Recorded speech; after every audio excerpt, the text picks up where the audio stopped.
Hey everyone, Jake Noecker here with Tapped Out on the BetQL network. Today, I got one of my favorite people on Twitter in the world, someone who really, probably more than anyone, taught me about betting and handicapping. Introducing my buddy, Donnie, at iFucks with MMA. Donnie, what's up, my man? Hey, buddy, how you doing, man? Happy belated 4th of July to everyone out there. And yeah, dude, ready to get going. Look at this card coming up on Saturday. I like it, man. It may not be on paper what we're used to last card, but it's good. I think it's a good card. Dude, I think it's a great fight night. UFC Vegas 58, Rafael Dos Anjos versus Rafael Fiziev. Rafael Fiziev, everybody knows, my favorite fighter in the UFC. So that's going to be a line I want to watch. And we'll start there. We're going to talk our early leans for the card. Donnie's the betting master. This is the way to go if you're watching this video. So we'll go down the order of my picks, and we'll just see what Donnie has to say about them. First up, as I said, starting with the main event, I got RDA at plus 185. There's a few reasons I have it. One, it's hard for me to bet against RDA, especially a guy who's coming in with his first fight against someone top 10. I also think RDA is extremely durable. This is Fiziev's first time that he's probably going to go 5 rounds. And you know more than anyone, I have a thing that I call heart insurance. My favorite fighter is Fiziev. If Fiziev loses, I'm going to be upset. So why not throw some money on the opposite side of Fiziev on RDA, so that way I'm a little happy either way. You know what I'm saying? Mm-hmm. Yeah, dude. It's gonna be a tough fight for Fiziev. It's gonna be a tough fight for RDA. RDA hasn't been knocked out since 2016. But let's be honest a little bit. Like RDA, this guy has always been that guy that will fight anyone, anywhere, anytime. I mean, this guy, his losses up at 170 to Colby Covington, Usman, Leon Edwards. Chiesa one was, whatever. Chiesa was, looked like a light heavyweight compared to him, but guy's only lost to the top guys in the world. I mean, literally. I mean, early in his career, Jeremy Stevens, guy with the most losses in UFC history, did, decapitate him with an uppercut. But, this is going to be a tough fight for him. And I do have some concerns with him, going later in fights that we're going to talk about. So, yeah, I do have some concerns there with his view. RDA, you know what you're going to get from RDA. He loses to the guys that are better wrestlers than him normally. He's going to be the better wrestler here. Fiziev can be taken down. Fiziev hasn't really fought anywhere near a good, like the wrestler or the grappler that RDA is. He was taken down by Riddell, which, Riddell has good takedowns, but he's not RDA, and he's definitely not RDA on the ground, which obviously we saw this past weekend. Yeah, or against the cage. RDA is super dangerous on the cage, and I don't know if Fiziev's going to be able to take the pressure. Yeah, and the thing is that, look at the Bobby Green fight. He kind of styled on Bobby the first 2 rounds. And then, some people are arguing whether or not the third was a 10-8. Personally, I didn't think so, but Fiziev did slow down in that 3rd round. And RDA is going to want to keep constant pressure on Fiziev. You need to like get in close, pressure him, try to, don't stay at kicking range with this guy, stuff the kicks, try to keep, in close, keep the pressure, make him work early and often. RDA has, a wealth of experience. He kind of got back to the top of 155, an easy route, in my opinion, fighting Felder and then, fighting Moicano on short notice. But, this is his last chance, his last run. He's talked about it. He's going to be as motivated as ever. This fight is not short notice. This fight, they have been training, 3 different training camps for each other. They, Fiziev, he normally trains the instructor, the Muay Thai instructor over at Tiger Muay Thai. This time he went back to Stanford MMA. We obviously know probably why, worked with, the great wrestling coaches there and the great training partners there. So I think he's obviously went down there. Like his striking is on point, but he's going to want to work on his takedown defense. If this fight stays standing, I do favor Fiziev to get the knockout. But I think we have to just look at this from a standpoint of what evidence do we have? Like, we have evidence that RDA is very durable. We have evidence that RDA can put the pressure on guys and has great cardio. Yes, he's getting up there in age, but this fight's gonna finally, like, 155 is so frustrating. You have guys like Conor McGregor, but Tony Ferguson on a 4-fight losing streak, even though he has, he's lost to some great guys, but these guys are still in the top 10. I mean, a new guard like Armin Sarukian, and we're gonna, maybe Fiziev if he gets past RDA, but we're gonna finally get, some clarity coming up at 155, and hopefully it starts moving and it starts with this fight. Yeah, man.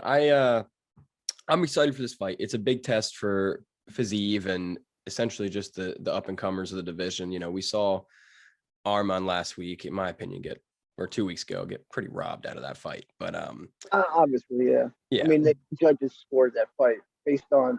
I mean, he lost the fight based on the 4th round, and he knocked him down, knocked Gamrot down in the 4th round. Yeah. He landed more in the 4th round, and he knocked him down.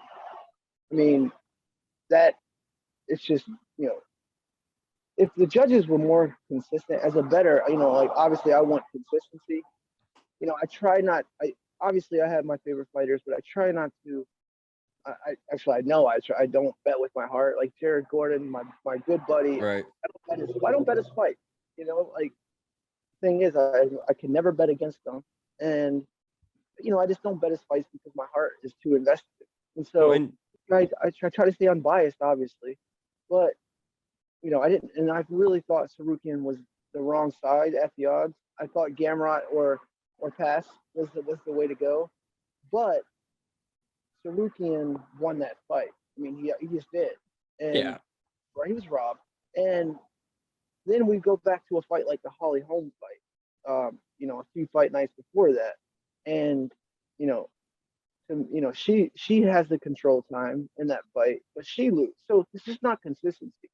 Yeah, dude. The bad judging is a huge problem, and it's hard for bettors, especially because you have a bet go your way and then you lose because 3 idiots don't know what they're doing. But that's a whole separate video. We could talk about that for 4 hours. We will say this: if you take away the numbered events, the underdog, outside of when it's gone to decision, the underdog has been winning lately.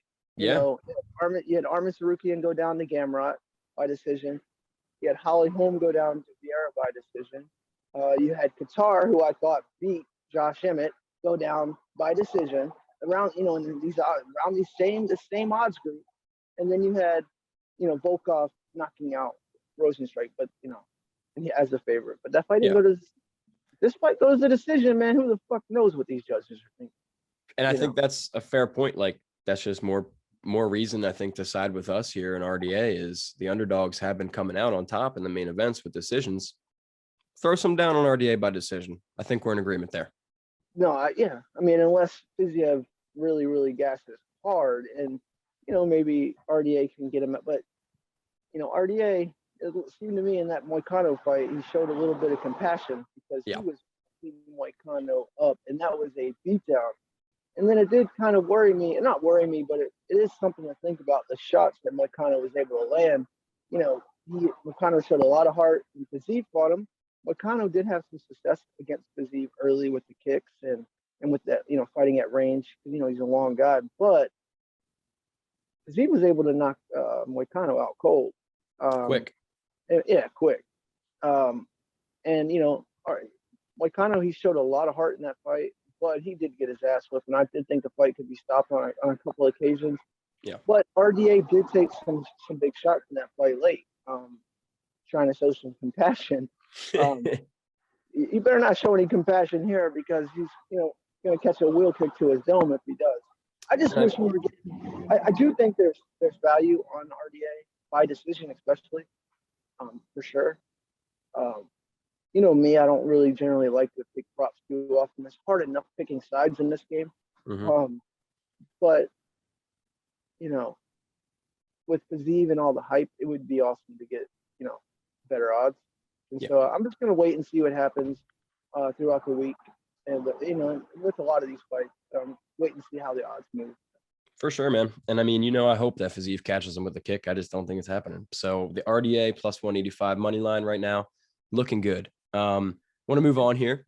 Talk about, I believe it's the first fight of the night. Change it up a little bit. Go from last to first.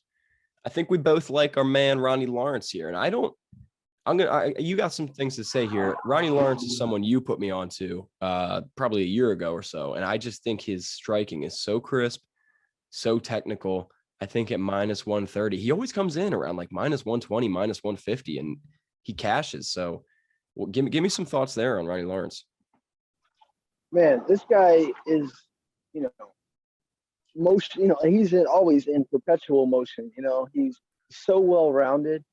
He likes to, he starts fights, circling. He likes to circle the perimeter. Sometimes, that could be an issue if guys cut the cage off properly and can corner him against the cage. But he's constantly moving, constantly. Mm-hmm. He is just movement, and I love his circular movement. He goes right to left and left to right. He's just constantly moving. This guy is a takedown machine. I think he's landing like at 80 something, close to 90. He was at 90% on his takedowns. This guy, it's just incredible what and this is like a wave of fighters that long term I like to bet, because I know that they can go a hard 15 and just, they may not get that first takedown. They may not get the second. They may not get, but they are going to continually, shoot for these takedowns. And he shoots takedowns that, he goes for high percentage takedown. He likes to use kicks, leg kicks. He'll go, high, low. And he likes to bait you in.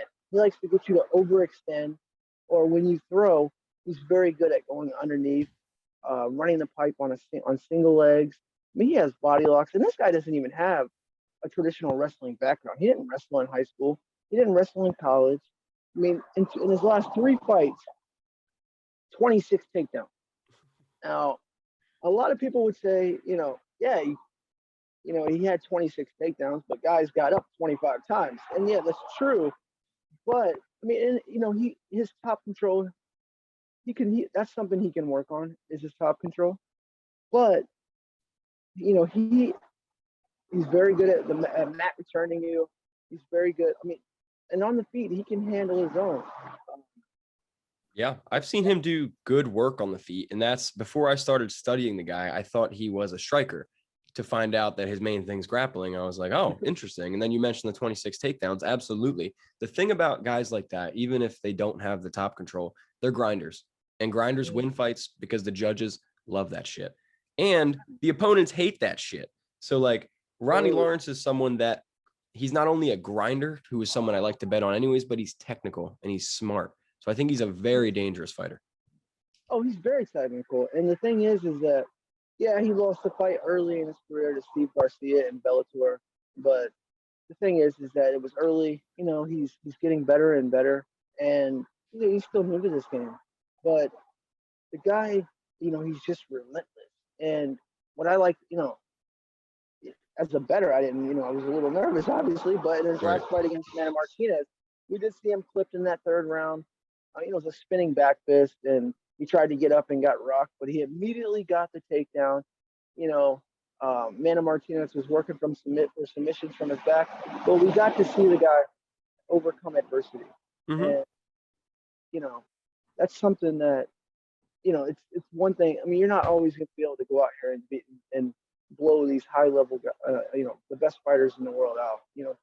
Anything can happen in that cage. He showed he has a good chin. He showed that he can come back from adversity and stay the course. And he has a very high fight IQ. I just love his tenacity. I love the kicks. I love the movement. He's very hard to track down, and like I said, he shoots high percentage takedown. Yeah, so, and he's only coming in at minus 130, so that is definitely a single to hit for the people watching. Obviously, I think that's because people are high on Rachmanov. What a Two, name. yeah, Rachmanov. They're high on him too. He's a good fighter. Um, I think that if people are leaning that side, I would definitely wait until the weigh-ins. He fought. His losses. I mean, he was knocked out unconscious by a flying knee from Pipe Vargas, which not a great look, but and that was actually not ancient history. Neither one of these guys. That's one issue I do have is neither one of these guys are extremely active. I mean, Ronnie Lawrence went 3 years in between fights. Then he didn't fight in 2018, I believe, until 2021. He only had one fight or one fight. Maybe I think he had one or two fights in 2021. One fight in 2022 so far earlier this year, and then I was very impressed with Rachmanov in his debut. Obviously, we were seeing vulnerabilities that can be exploited in this fight. When he fought Trevin Jones, on 4 days' notice. Yeah. And Trevin shown that Rachmanov can be controlled. Umar showed this, obviously, but can't hold against him losing to one of his losses being the Umar Nurmagomedov in PFL. You can't hold that against. No. And I just think this is a line that's off, and I think people have a chance to capitalize it. I think Ronnie should be a -170, -180. I think he's going to end up closing almost around to pick him. So I think it's worth paying attention to the lines in this fight. I do want to switch it up for a second. I want to talk about the ladies, just because this is a fight. I like a line here. Cynthia Calvillo comes in -145, and that was a couple days ago, and I looked. It might have changed a little bit, but she's fighting Nina Nunes. The reason I like Cynthia so much here is not because of Cynthia. It is because of Nina Nunes.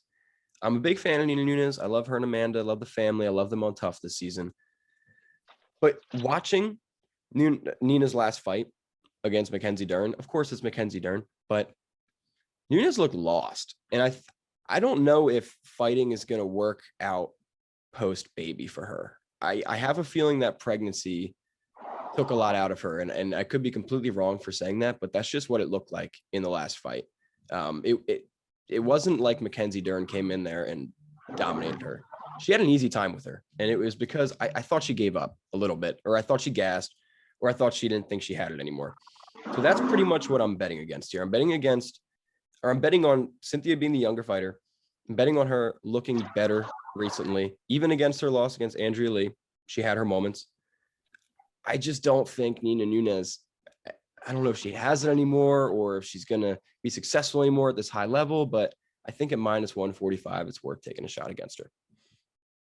Okay. Now, you did talk about quitting, but hey, Cynthia Calvillo, she may have done the same thing in her last fight, so. True. Touche. She did quit on the stool. On the stool.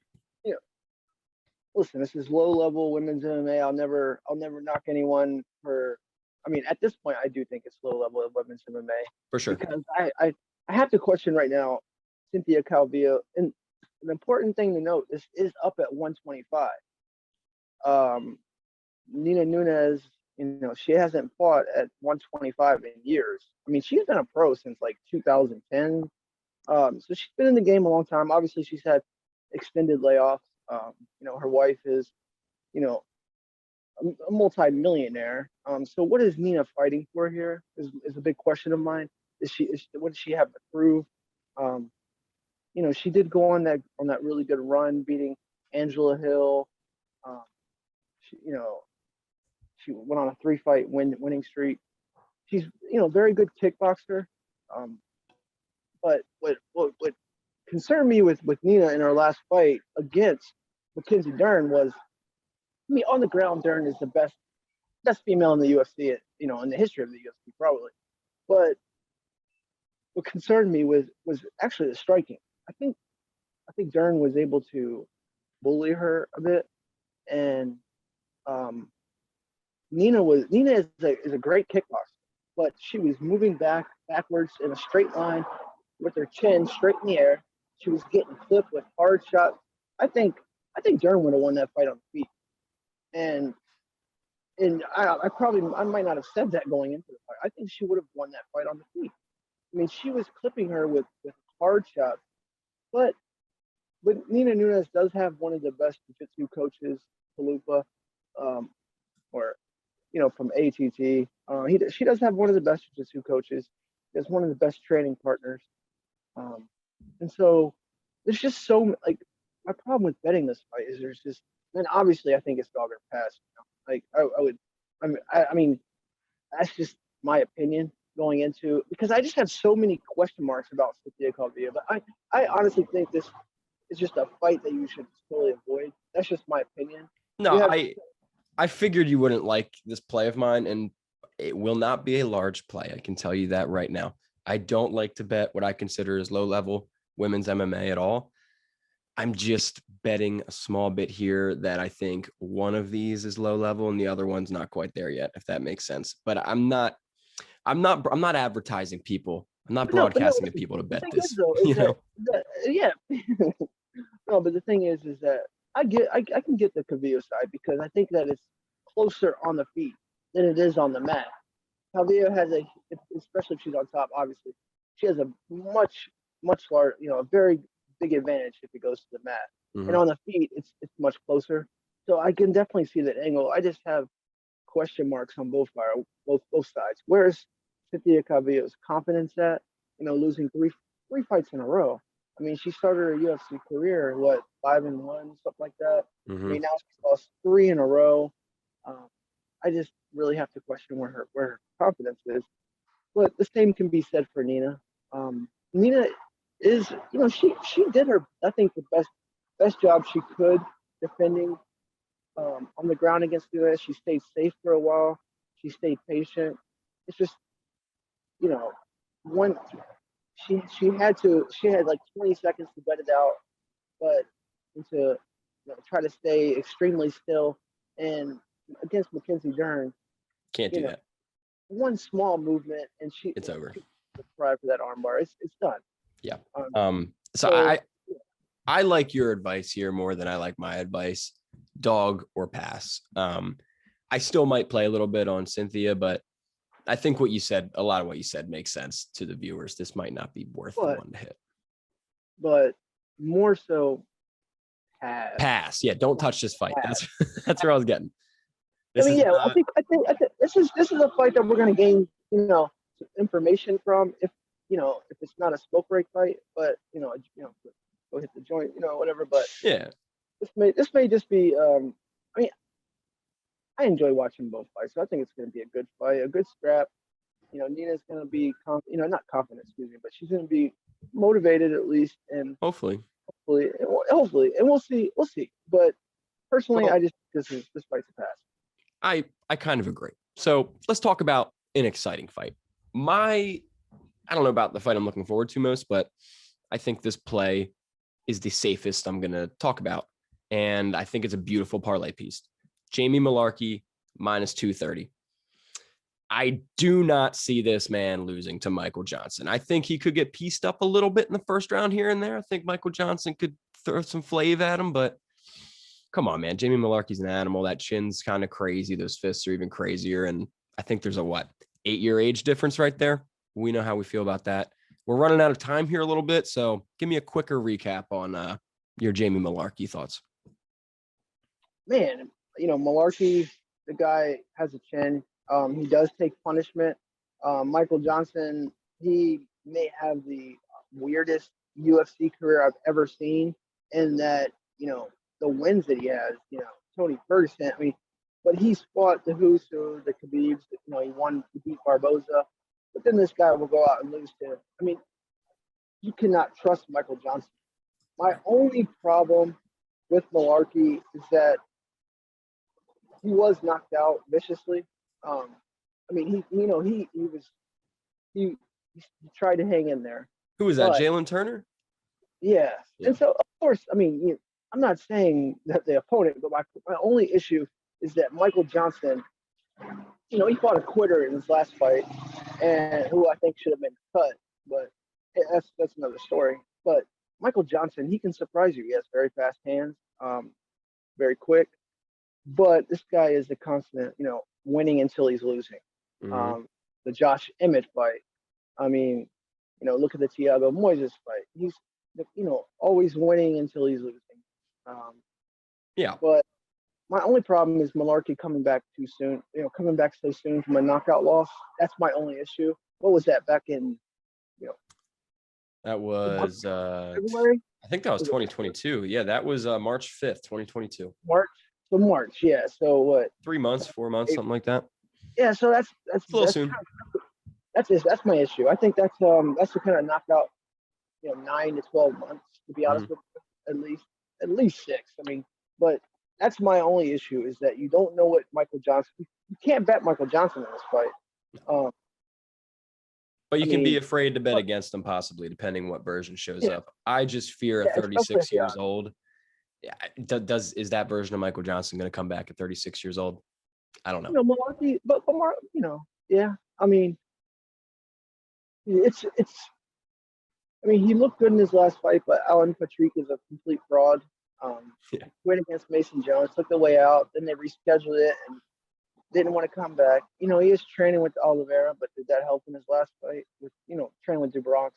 No, right now I think he's just Dubronx's hanger on. I think he's more of a a groupie for Dubronx. Dyeing his hair blonde. yeah, I a mean, little bit. with that little blonde goatee.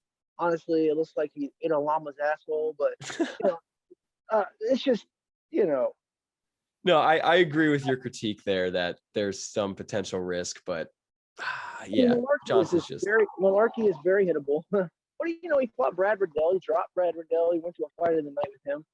I mean, he has been knocked out 3 times. The other 2 times were at 145, so that may have been just cutting too much weight, which I think it was. Which, how the fuck did he get to 145? But right. Craziness. yeah, dude, listen, this is just going to be a fight I'm going to enjoy either way because I do think that Malarkey is going to make Michael Johnson fight.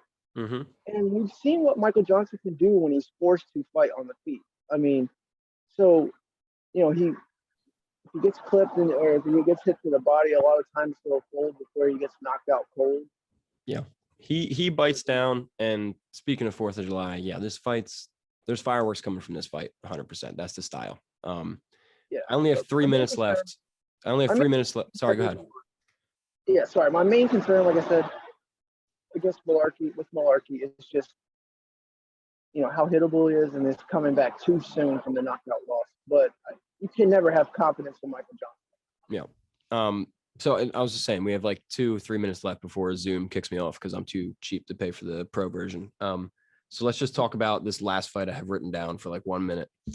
And it's one that, Jared Vanderaa at -180 over Chase Sherman. Both these guys, man, it's just nonsense watching them in the octagon. I told myself I'd never bet Vanderaa again after he gave up that win to Oleinik last time out because I lost money and I was salty. But what has Chase Sherman ever showed me to want to put money against him or not put money against him? You know what I mean? Mm-hmm. Yeah, I mean, he has decent footwork, moves decent for a heavyweight, but he's a gasser. Vanderaa is at least going to fight for your money. His last fight, terrible fight IQ. I mean, he is a black belt in jiu-jitsu, but there's levels to this. Oleinik's been doing this for 75 years. Has 126 submissions. Just kidding, but close to it. Yeah, I'm not far off. I think he just hit his 60th win on Oleinik, but both have been subbed by Oleinik, I believe. No, excuse me. But anyways, poor fight IQ, but I expect Chase Sherman to gas out and get submitted. He's been submitted in his last 2 fights, and I saw one line from +510. Disgusting. Vanderaa by submission. So I would look at the submission odds. With you have that, which would be a little bit. I'd be a little bit nerve-wracked because this fight could go to decision as well. But Chase Sherman is just if he gets caught in a bad position on the ground, he's going to get subbed or clubbed. So it's over. I agree, man. I think it's Vanderaa pass. We're going to get kicked off of this for 1 second. So I do want to thank you for coming out, man. Everybody can go follow this guy, Donnie, at ifucks with an X MMA. ifucks with MMA. on Twitter. I'll link it below too. I probably screwed that up. But Donnie, thank you, my man. Thanks, buddy. Y'all have a good one. I'll catch you, bro.